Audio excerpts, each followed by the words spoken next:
in this way. The way in which Mars Express captures most of its science is what we would call store and forward. So basically, it will look at a part of the red planet. It will take pictures or use its spectrometers or its subsurface radar to collect the data. That data is then stored on board the spacecraft, and at the next opportunity that we have to talk to the Earth, because on Mars Express, the actual antenna system is attached to the spacecraft. It doesn't actually move. So we have to slew the spacecraft to look at the red planet and then slew it back to point the antenna at the Earth. And so the next opportunity that we have, we transmit the data back. So, the scientists could typically be waiting, a couple of days potentially for some of their observations. Today we have a very unique sort of opportunity where we've got an ability to have a very specific pointing. So the spacecraft is not in its normal Earth pointing mode right now. It's sort of slightly rotated towards the planet, because that then allows us to enable VMC to see Mars whilst we can keep the antenna pointed at the Earth. And in fact, actually, the reason the stream is actually only about an hour long is because we can only really maintain this pointing for about an hour because of the way in which we have to orientate the solar arrays. And so it will start to put a load on the spacecraft's batteries if we were to stay like this for too long. Yeah, this is certainly the first time that we've ever actually been getting real science data back in real time. It's quite a rare occurrence for deep space missions. And for anyone who's just joined, a quick reminder that this is Mars Live, and this is for Mars Express's 20th birthday from ESA, the European Space Agency. And we're looking at, I think this is still the first image, or possibly we're getting the second image in. No, this is the number 5. Ah, we've had 5 images. Okay. Oh, you can actually see it move a little bit. That is cool. It will get more, you'll see more of Mars soon. Maybe, Jorge, you can also say why we're only seeing a little bit of Mars at the moment. Yeah, actually, as Simon was commenting, right now, Mars Express is a very specific pointing, because the antenna is pointing to the Earth and BMC is pointing to Mars. And because of that, we are going to see how Mars is moving from the top right corner to the bottom left corner. And now it's still in the corner. We can see that in the top part of the image, it's the night. It's much darker because it's the night there. Actually, in the bottom, in the right side of the image, we have created this three-dimensional graph showing the position of Mars Express and the planet. And we can see in this graph the night, the day, and also we can see a curve on the planet that represents the part of the planet that we are seeing. We are seeing the southern hemisphere of the planet. And actually, it's very funny because we are seeing a cloud next to Martian Mons right now. It's kind of hard to see that in the left side of the image, there is kind of a white thing that corresponds to a cloud in Martian Mons. This is not the famous Martian Mons elongated cloud, which, as many people know, those who follow VMC, that's a cloud that we found some years ago that expands up to almost 2,000 kilometers. In this case, this is not that very special cloud, but this is a different cloud. This is an orographic cloud in Martian Mons. We are right now in Mars. We are approaching we are in the aphelion season, which is more or less the cold season. We are also approaching the northern summer solstice. So actually, in Mars is right now kind of a similar time of as in the year. And in Mars, because we are in the aphelion, we are in the colder season, and this is not the dusty season, not that season in which we have the dust storms, but this is the season in which we usually see a lot of clouds, mostly in tropical latitudes. Well, we are lucky because we don't always see so clearly a cloud with VMC, and in this case, Martian Mons is very close to the border of the planet, and there is an orographic cloud there. There are other features in the image. Actually, as I told, this image is showing basically in southern hemisphere of the planet, and we don't see the south polar cap because the south polar cap is now covered by the night. But around the area, usually in this season, we can find a lot of hazes. Just they are very hazy and they are not so clear. I think that I can see that it's a bit cloudy in the southern hemisphere. So I see we're getting a few questions in at the moment. So one of them was actually, how much time does it take Max to actually make a full orbit of the planet? And it's actually just over 7 hours. So we typically do about just over 3 orbits a day. And actually, as Jorge was mentioning, you can see part of the planet is actually in darkness, because you know it's nighttime on the back side of the planet. And actually, what you will notice is that as the planet is moving effectively from the right to the left of the screen, so we're actually heading into the darkness, and that's actually a particular effect that happens throughout the Martian year. So Mars Express's orbit periodically takes it in a position where the planet is between the spacecraft and the sun. So that's actually where we're heading right now. So in a few hours' time, the spacecraft will be behind the planet with the reflected sun and effectively in darkness. And so at that point, its solar arrays are no longer generating any power, and it's completely reliant on its batteries to stay alive. And so this is a particular the eclipse seasons that we have an impact on the operations of the spacecraft, and on the science as well, because obviously whilst we're eclipsed by Mars, we're completely reliant on the batteries for power. So we have to dial down the amount of power that we're consuming so that we don't hit the batteries too hard.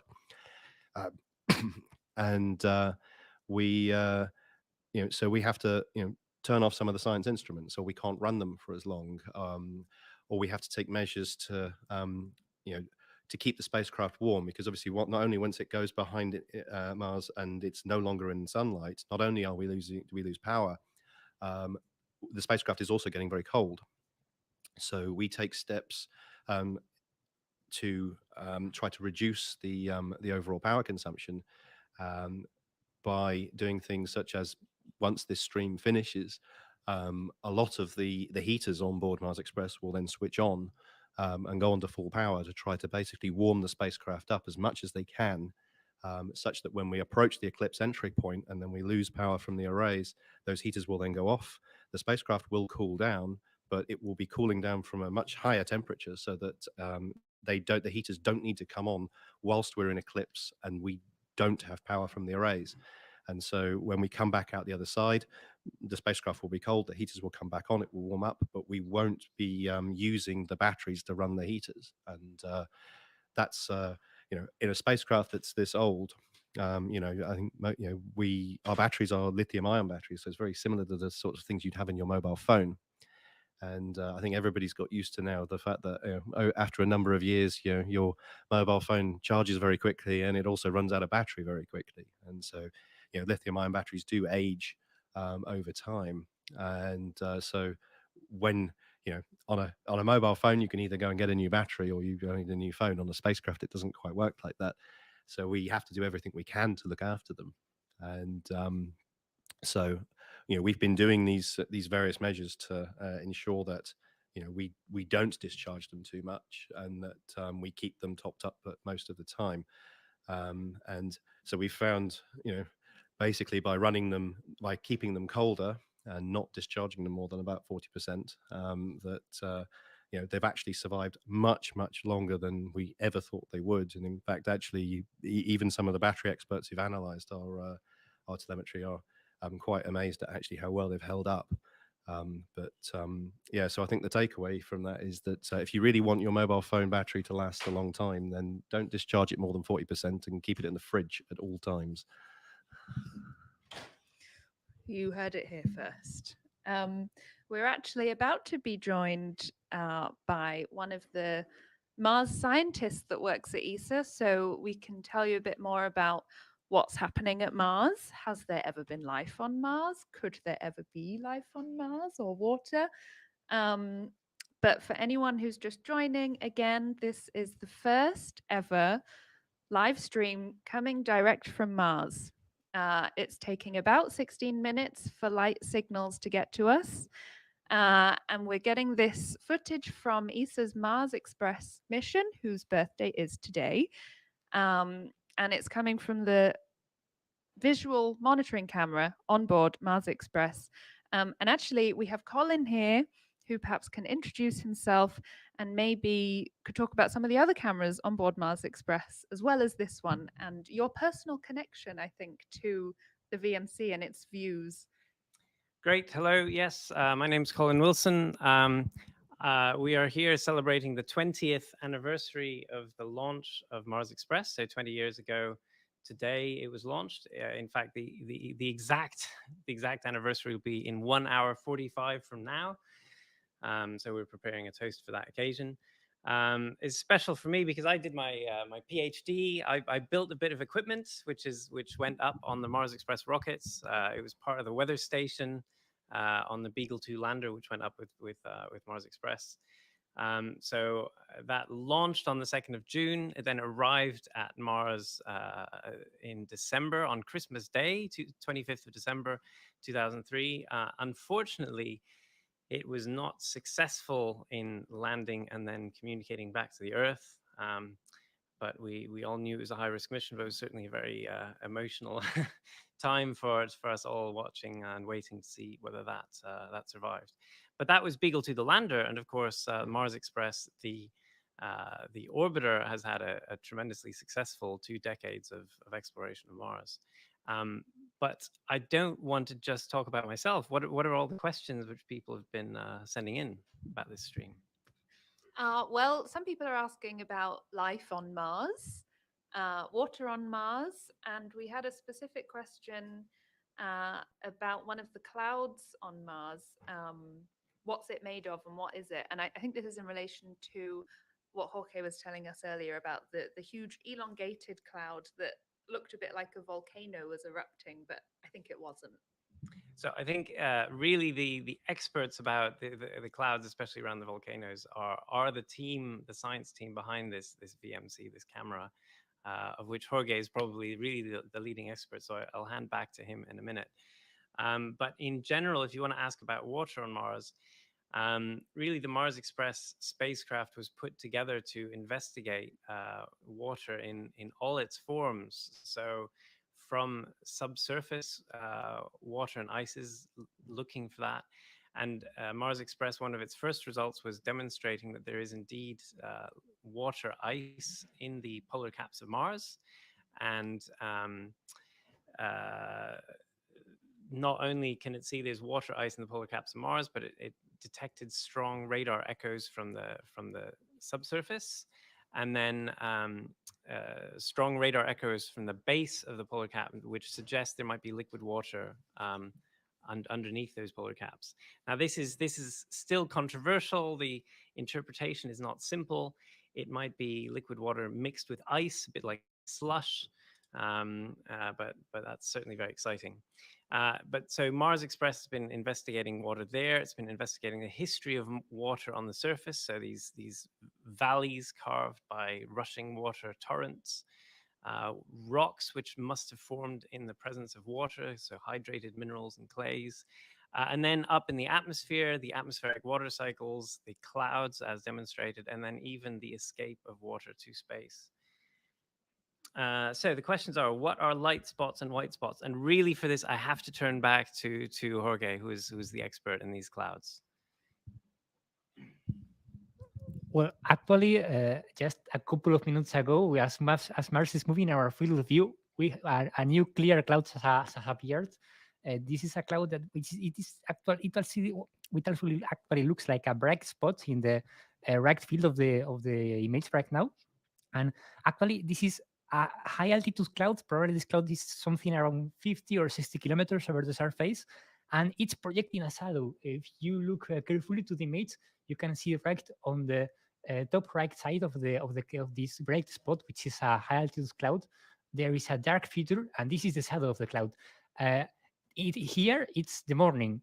We are very close to the southern pole, so actually this is kind of a this is like on the Earth when you are in very high latitudes. You can have the days around the southern around the solstices, in which the sun doesn't set or the sun never rises. And here we are in a similar region. We are very close to the polar night, and close to this part, it's right now it's the morning, and there is where we see this cloud. Actually, with VMC, we have been working a lot on high altitude clouds in the twilights, right? Like in the morning, in the very early morning, and also in the afternoon, right after the sunset. And well, this is a amazing example of this kind of cloud, and I'm very happy that we are seeing so many interesting features in this image, mostly because they are features that they are kind of easy to appreciate. Apart from that, they were asking about the points, the other points, the other features in the image. Also, close to the night, a bit on the top of the feature, of the direct feature that I told that is a cloud, there is a white area, more or less. It looks a bit like if it was a milky area, and that's the polar cap. And in the border of the polar cap, there is something like there is a bit more darker, a bit more brighter in some parts. That's one of the craters. I need to check which one is this, but this is one of the craters. The southern hemisphere of Mars is covered by a full of craters. And well, there are other things in the image.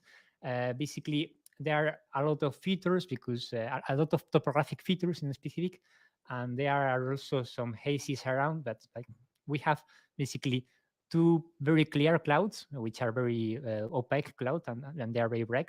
And then we have a lot of topographic features and a lot of hazes that are around, but they are not so easy to spot. One of the questions we've had a lot is about why we can't see any stars, and also if we could possibly see Mars's moons. So over to Colin.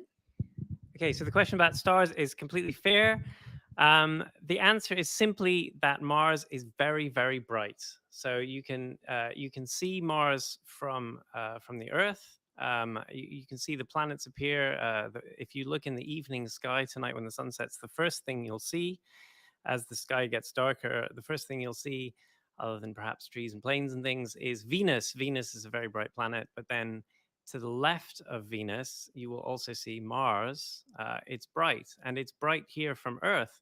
But if you're very close to it, it is even brighter. And so it is so much brighter than the background stars that that's why they do not appear in this image. But if you were in space where this camera is, you would be able to see stars when you turn away from Mars. And that is, in fact, critical to how Mars Express navigates.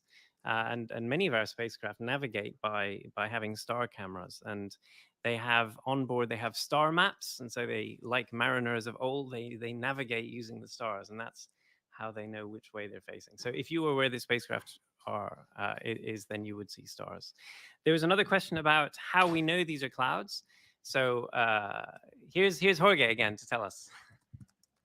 No, but first I wanted to comment on the stars, because with EMC calibrations we have sometimes spotted both Phobos and both the stars, but for that we use very high exposures and we point to a very different position with where Mars is not present. Otherwise, Mars would be so bright that we would not be able to see anything. So we often can see the moons of Mars from Mars Express. Mars Express, as you can see on the right hand of your image, it's got quite an elliptical orbit. So the big ellipse you see shows how far from Mars sometimes Mars Express gets. And right now this ellipse shows it's got an apocenter. It's furthest from Mars when it's high over the southern hemisphere. But that does vary. So sometimes we're high over the equatorial latitudes, and when that happens, we pass really close to Phobos, which is the bigger moon of Mars. So sometimes we pass as close as 50 kilometers from Phobos, which is very, very close, and so then we get very good images indeed. And so Mars Express has been critical for building up images of that moon. So this is quite exciting because coming up in a few years, we've got a very ambitious mission, which is the Japanese-led Mars Moon Exploration mission. So ESA has a small part of that, and we will be collaborating with them. But that is not only going to image the moons in detail, it's going to orbit Phobos, and then it's going to land on Phobos briefly. It's going to touch down on the surface, grab a sample of the moon, and take off again. And then bring that sample, which is grabbed from the surface, it's going to bring that back to Earth. And that's very exciting. So apparently there's questions about the rotating graphic on the right. Jorge, do you want to say something about that? Well, I don't know what are the questions. Yes, I think some people would like to know about this graphic on the bottom right that we've been showing, and that was one that you made. Maybe you can explain a bit about it. Yes, basically, as part of the leaf observation, we wanted to allow people to really understand a bit what we are seeing. So when we made this graph in a way that we can see that Mars Express is, as Colin was telling, in the epicenter of the orbit or close to the epicenter. And in this graph, basically, we see the planet, and for the map of the planet, we choose a topographic map of the planet, because this way we can really see what are the features, the topographic features that we have there. And well, indeed, the part of the planet that we can see in the image is the one. Basically, there is a circle that is around Mars, and then there are two lines that go from the border of Mars to Mars Express. Those lines are showing us which are the limits of the part of Mars that we can see. And then the circle that is around Mars, it is also allowing us to see which are the parts of the planet that we can see.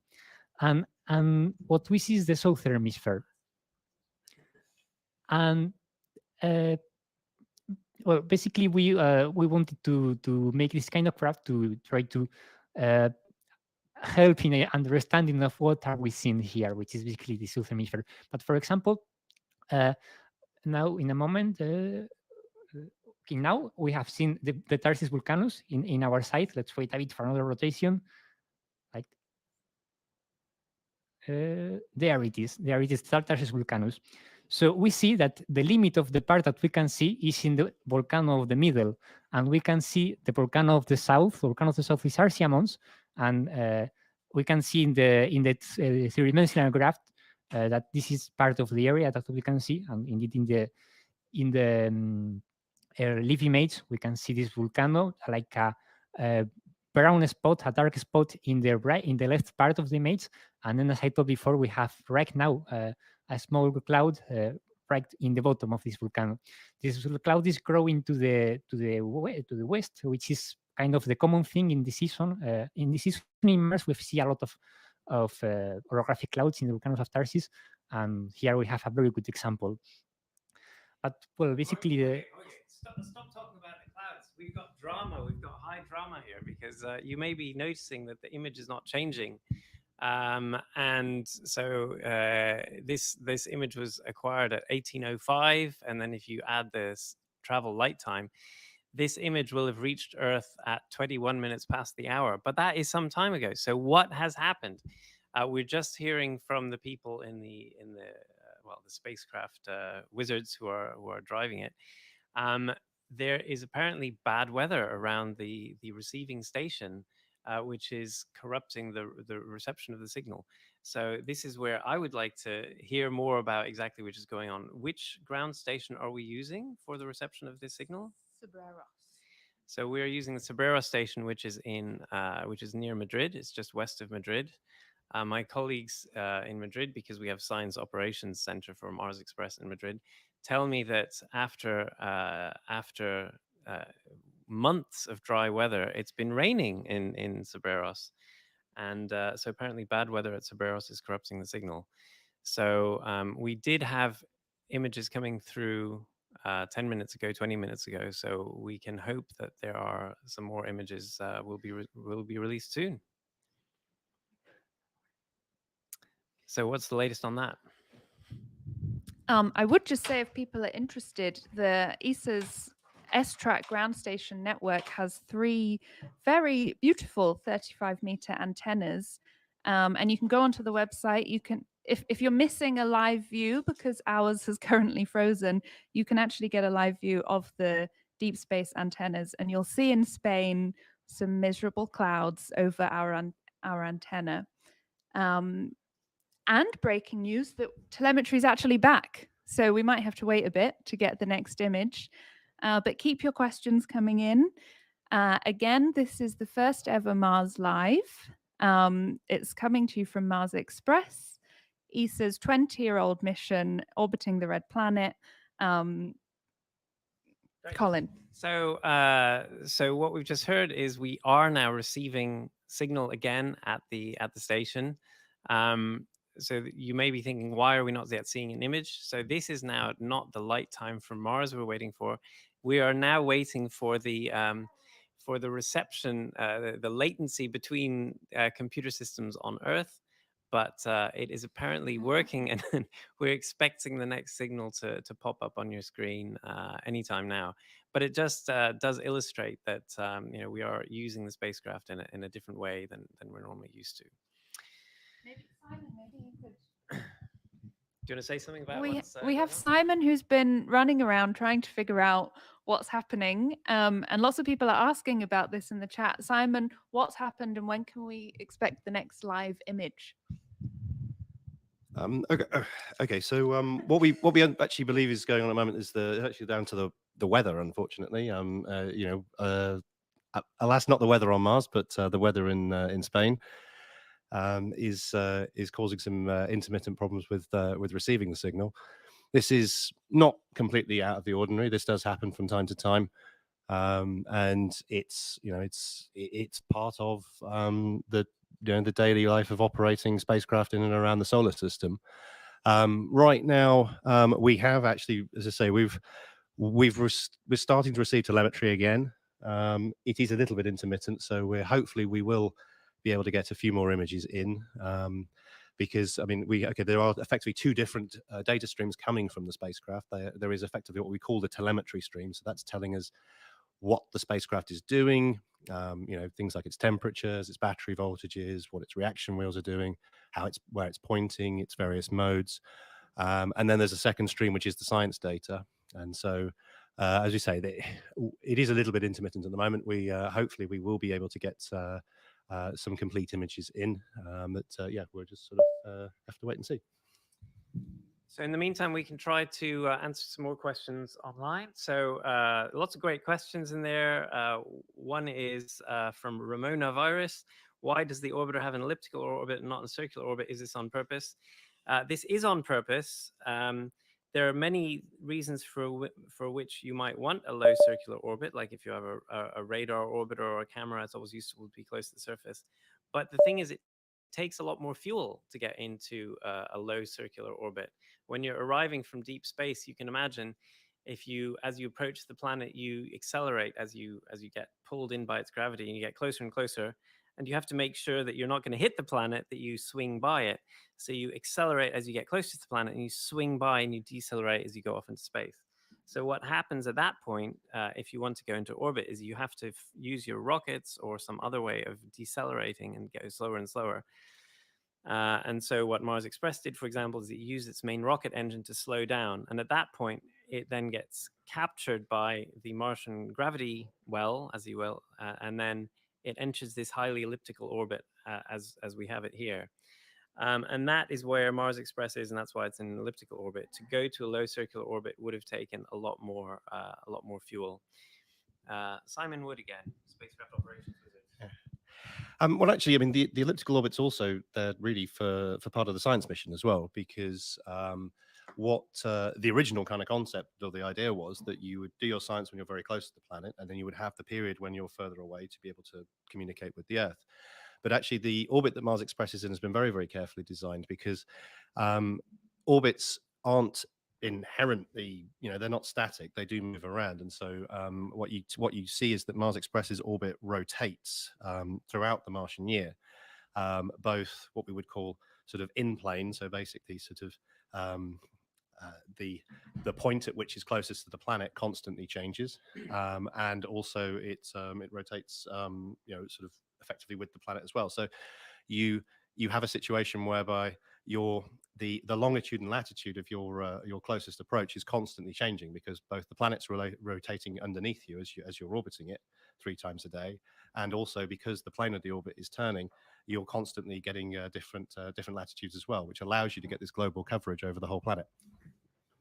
And that's a point, we get this on Earth as well. Some satellites operate close to Earth. Some satellites operate far from Earth. When you have satellites far from Earth are great, for example, for weather maps, whereas satellites close to Earth are better for comms, communications, and spy satellites and things where you want high-resolution imagery. And so this orbit from Mars Express really does both. It gives you the faraway, distant views, and as well as the close-up views. And when it's far from the planet, it can do things like fly close by Phobos, which is quite far from the planet. And it can also study the ionosphere and the solar wind interaction. So sometimes it's far outside the bow shock, the ionosphere, and sometimes it's inside. So it can study that whole solar wind interaction. Great. Have we got further questions, or do you want to say something else?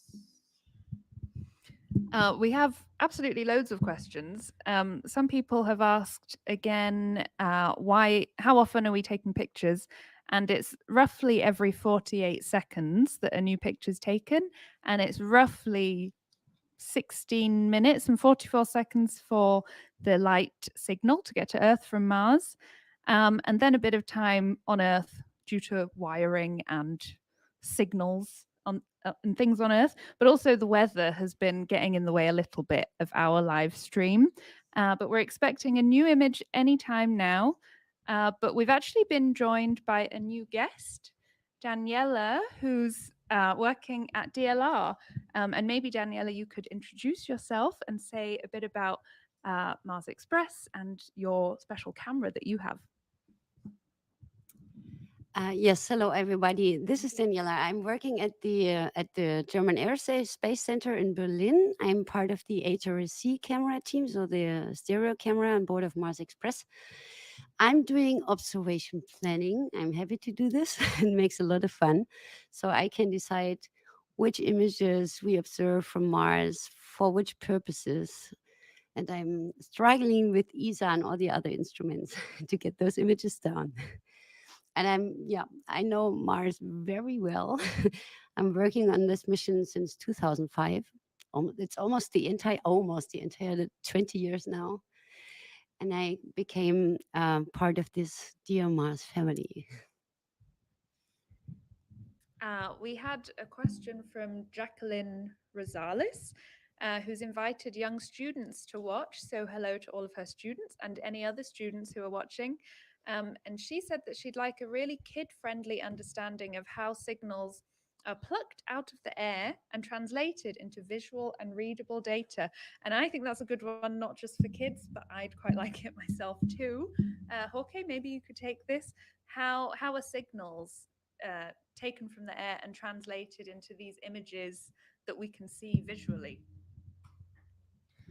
Yes, that's a long process, because what we get from Mars is basically a bunch of ones and zeros. So there are a lot of interfaces in the middle, because I, as a scientist who works in data processing, basically get some data from the engineers, but the engineers have they have other systems and they see a lot of other things, and they filter